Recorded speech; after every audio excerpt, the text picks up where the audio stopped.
You're estrogen dominant if you tend to make a lot of estrogen, if you're by your body type, if you're buxom, round, if you have a tendency to gain weight, if you're built thicker rather than thinner, if you have thicker hair, if you have softer skin. These are all indicators that you may be producing excess amounts of estrogen or that you may be estrogen dominant.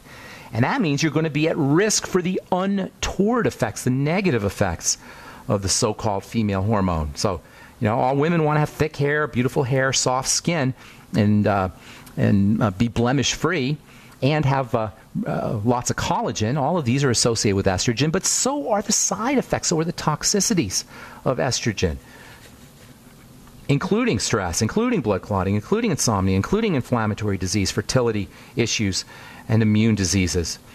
So estrogen's a dual-edged sword. Using anti-estrogen strategies can be important, and helping your body make estrogen and process estrogen can also be important, and that's where essential fatty acids come in. That's how we started talking about estrogen and the fertility hormones, is via the relationship of essential fatty acids, EFAs, your ultimate EFAs. These are your hormone supplements, your pre-hormone supplements, your hormone supporting supplements, your essential fatty acids. There's all kinds of ways that you can help support estrogen, including essential fatty acids and probiotics and fiber. There's also a hormone enzyme, I should say, called aromatase. Aromatase is an enzyme that helps the body make estrogen. By blocking aromatase, you can help reduce the effects. You can reduce the production of estrogen. Bodybuilders know about aromatase inhibitors. Bodybuilders will use zinc as an aromatase inhibitor. There's a substance called chrysin, and another one called tribulus that can be used as aromatase inhibitors to reduce the amount of estrogen you're making. Bodybuilders, weightlifters are obsessed with keeping estrogen levels down.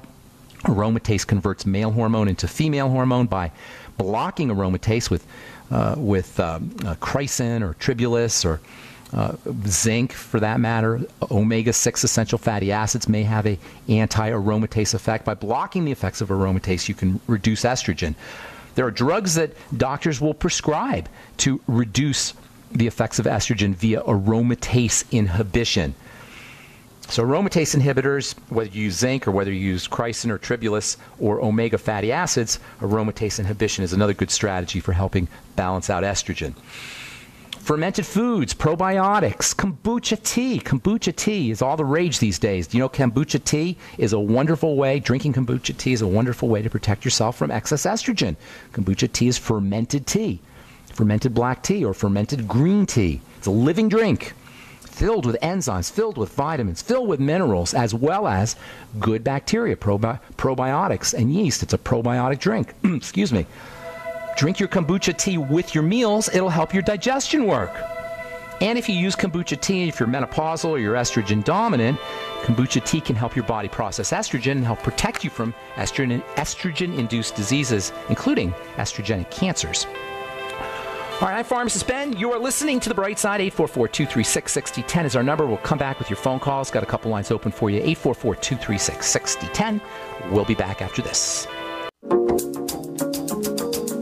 We are back on The Bright Side. 844-236-6010 is our number. 844-236-6010. We're talking about estrogen and fats and all that has to do with the skin.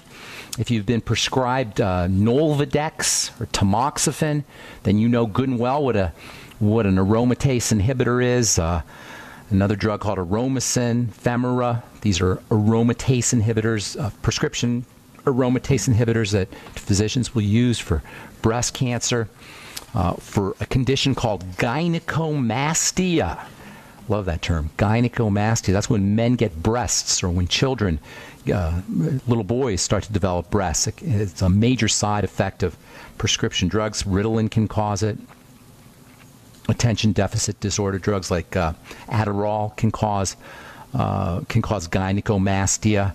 When I was in pharmacy school, it used to be we used to be told to warn everybody who was on ulcer drugs, Zantac and Tagamet, for to warn men for symptoms of gynecomastia when they were on these kinds of drugs. Can you imagine what a horrible side effect? Men get breasts, and little boys develop breasts, and they'll use Nolvadex or tamoxifen or these aromatase inhibitor drugs for gynecomastia. Same with infertility, which is can be associated with excessive estrogen, infertility issues. So these aromatase inhibitor drugs will sometimes be used. But why deal with it? Prescription drug. You can use zinc as an aromatase inhibitor. You can use chrysin and tribulus as aromatase inhibitor, as an aromatase inhibitor. In fact, lots of herbs, lots of plants have aromatase inhibition effect. Collard greens have a anti-aromatase effect. Tomato leaves have an anti-aromatase effect. Green tea can help protect you against aromatase. Aromatase is an enzyme, natural enzyme found in many foods and fruits and vegetables. In fact, cruciferous vegetables in general, great anti-estrogen or estrogen blocking foods, partially because of their ability to inhibit, aromatase, the aromatase enzyme. Okay, we'll continue talking about fertility and fats and essential fatty acids and estrogen and also pregnenolone and also vitamin E. How vitamin E can help with Parkinson's disease, Alzheimer's disease, and how vitamin E can help you with diabetes too. How do you like that? Did your endocrinologist tell you about vitamin E helping you with metabolic syndrome and diabetes? Probably not. I'm telling you, folks, the more you study, the more you hear about the relationship between nutritional deficiency and disease and nutrients and good health, the more it becomes clear that we're not sick in this country. We're starving, and we don't need to be fixed. We need to be fed, and we all need to be on a good nutritional supplement program like the one designed by Dr. Wallach, the Healthy Start Pack, and the Mighty 90 Essential Nutrients. You could find out all about the Healthy Start Pack at brightsideben.com, pharmacistben.com, or criticalhealthnews.com. Okay, time to hit the phones. 844-236-6010 is our number. Got a couple lines open for you. Coy in Arizona. Good morning. Welcome to the Bright Side. Hi, Ben. How you doing today? I'm doing good. What's going on, my friend? Well, I've had a really bad breakout with psoriasis. I've kind of had it my entire life, and I've never seen anything like this. And I've listened to you a lot before, and you know what I'm going to say? Try to eat right. I'm sorry. There is no try. Remember Yoda? Hate that word, try. There's no try to eat right. You either do or you don't. You don't try. And usually try means you don't. That's what it means, right? Let's be honest now. Doesn't try mean I don't? I want to, but I don't. I kind of like my pizza once in a while. Okay, I'm not beating you up, but isn't that an interesting word? When we say try, isn't that the same thing as I want to, but I don't? Yeah, pretty right? much. That's pretty much what it means. I'm not arguing with you. All right. Yeah. But that's what I think of. When I hear somebody say, I'll try to make it, I always hear them say, I want to make it, but I won't, or I don't even want to make it. So forget the word try. All right. Okay. So and I'm not beating you up. I'm just teasing a little bit. Oh, I know. That's fine. Okay. But here's the thing. Psoriasis is ridiculously easy to deal with. And we have more and more drugs coming out to treat psoriasis, supposedly. Just last week, I got an email from a dermatological magazine that I subscribe to, and talked about 4 new drugs coming out for psoriasis. Now they use these powerful anti-cancer drugs for psoriasis, these immune system inhibiting drugs for psoriasis. Let me ask you something, Corey. You say you've been listening to this program. You sound like a smart guy. If a medical treatment is an immune inhibitor, what does that tell you that the disease is? If the medical treatment shuts down the immune system, what does that tell you the disease is? It's the immune system. It's an immune disease, exactly. If they give you a steroid drug or they give you an anti-immune drug, something that shuts down the immune system as the treatment, that's implying that the problem is an immune problem, and it is. Psoriasis is not a skin problem. It's an immune system problem. That means it's those pharmaceutical studies, actually. You did? What did they give you? The first time about 8 years ago, I took one where I took a pill, and it cleared everything up to a certain degree, but then once I went off it kind of came back a little bit. This is before I ever listened to you and knew what was going on. What was? Really. Do you know what it was? No, they wouldn't tell me. Okay, well, that'd be interesting. I'd like to know what they gave you, but it doesn't really matter. The point is, as far as reversing your illness, that none of that matters. What matters is you have an immune problem. That means you have a defensive problem. If you have a defensive problem, that means there's an offending agent. Are you seeing me working here? Uh-huh. So you got to figure out what is the offending agent. That is how you deal with it. With psoriasis, that's how you deal with eczema. That's how you deal with autoimmunity. You know, I was just reading about Alzheimer's disease. Now they think Alzheimer's disease is related to the immune system. Well, you know what? Everything's related to the immune system. This is why we have chronic degenerative diseases. The body is under attack. So all you got to do, my friend, is you got to figure out why is the body under it, or what is causing the attack, what's the offending agent, number one, and then eliminate it. And then number two, support your immune system. That's how you handle psoriasis. That's how you handle autoimmunity. That's how you handle virtually every single chronic degenerative disease you can name.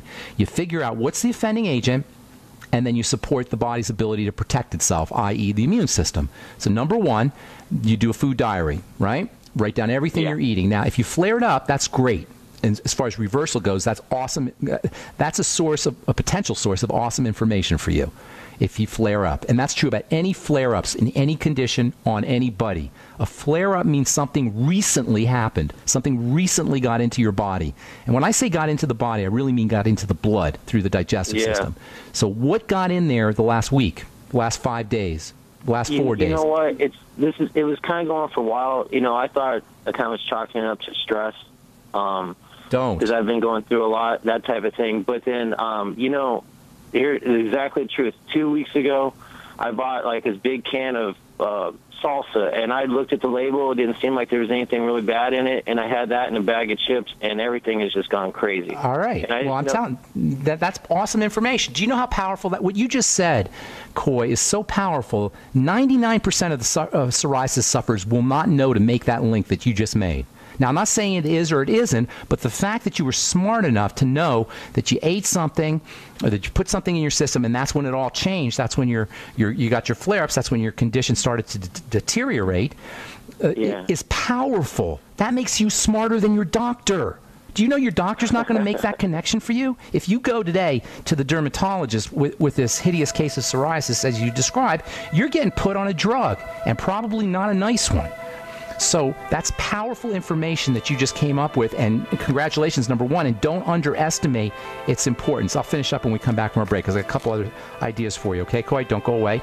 I'm Pharmacist Ben. You're listening to The Bright Side. We'll try to get to all our callers before we wind down today, so hang tight. We'll be back right after this. Thank you for listening to GCN. Visit GCNlive.com today.